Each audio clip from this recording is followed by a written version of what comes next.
Okay, so I've been asked some questions by Brad from Lion, so I just thought I'd make a little video just to answer them. So first of all, what is your full name? So my full name is David Collins. What name do you like to be known by? I like to be called David. I don't like to be called Dave. Where do you live? I'm currently living in Battersea in London in the UK. What is your job title? Titles? Well, I run my own coaching practice, private coaching practice. I'm the founder of the Ubuntu Addiction Community Trust. I'm an executive director for MAUNi, which is a Netherlands-based organization. I'm a father. Name a professional milestone. I continuously meet professional milestones. My latest is being asked to sit on a panel to advise a advisory board on. I'm part of a research advisory group which provides advice on how money should be spent on research grants to improve treatment outcomes for people that have been impacted by mental health, gambling problems, substance abuse problems, things like that. So it's being recognized as a professional in the field that's got something to say. So that's important for me. And another one you're proud of. Oh, so they want to. So my goal was to become a clinic owner. So I built a clinic in South Africa, a licensed facility. And when I reached that goal, I had a bit of a personal breakdown because now what? So my big, hairy, audacious goal is to create recovery for a world that's been impacted by addiction. To create recovery capital. And one more. Well, seeing all the different projects around the world starting up. Calm Lions, a great one. Corporate Butterfly in Australia. MAUNi and Vista Health in the Netherlands. I love the work that I've done with Recovery Connections, which is charity in the UK, and in the work I did with the Police and Crime Commissioner in Durham. That was nice. And then, of course, all the work I've done in Africa under the UACT Trust. So really to take the African spirit of Ubuntu and to spread that out into the world.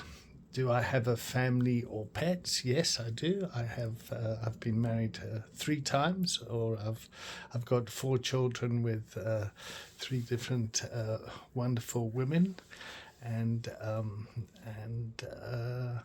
yeah. So I have an oldest daughter. Her name's Natasha. She's a jewelry designer. She made this ring, for example, which is our symbol, and we use as a brand logo.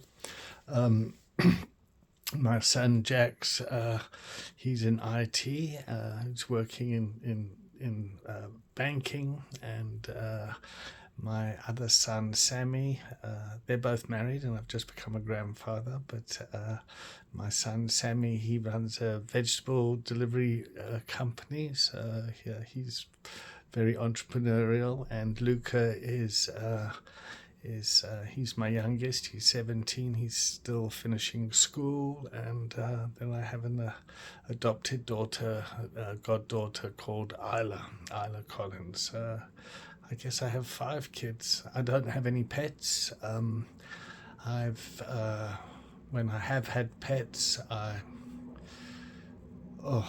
really fall in love with them, dogs, and then when they pass, they've died. It's been incredibly painful, so I choose not to have any pets.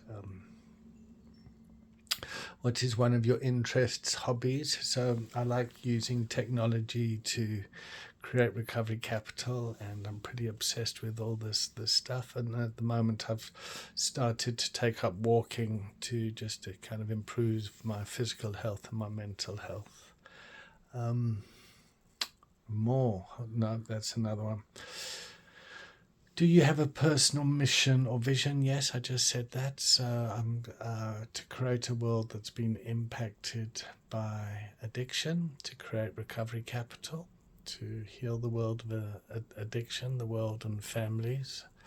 I need to revise that. It used to be to cure the world of addiction by empowering personal responsibility. So I love empowering personal responsibility within people and families and communities. I love watching people kind of come to life and say, oh shit, that they can actually do something to change their situation. That really excites me, and that touches the teacher inside of me that likes to teach.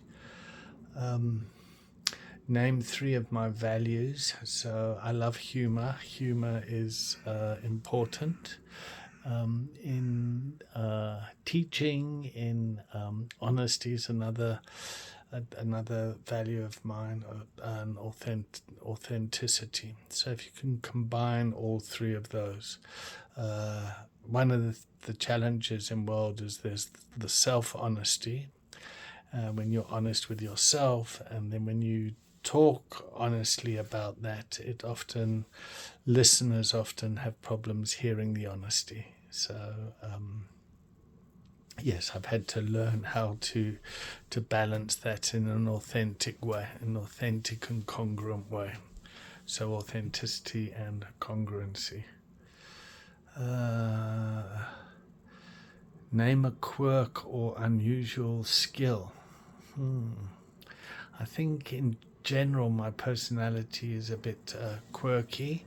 I'll be somewhere and I'll be talking, and I'll just get that vibe from other people, like, ooh, David's a bit different. And for me that feels completely normal. So what's normal for me can be not seen as normal for others. So, for example, several years ago, I decided to go on a pilgrimage to go into Soweto in Johannesburg to live there and to go and visit lots of churches. And people thought, wow, that's a bit okay. But that was great. What drew me to Calm Line and coaching? So, Buddhi drew me to it. Being in a doctor, being an addiction fellow from Harvard, his academic and medical experience combined with his public health and passion to help the underprivileged. Is that the right word? That really drew me to it. It continues to draw me to it. And the just dealing with the Australian bloke, that kind of the farmer, and bringing compassion and healing and help and hope to the burden of being a lone man out there, really is the thing that drew me to and continues to draw me to Calm Line. And that's not the exclusive thing, but it's the thing of like, wow, we can really do something here. Something really nice is happening. What are some of your primary skills? So I like to communicate. I like to talk.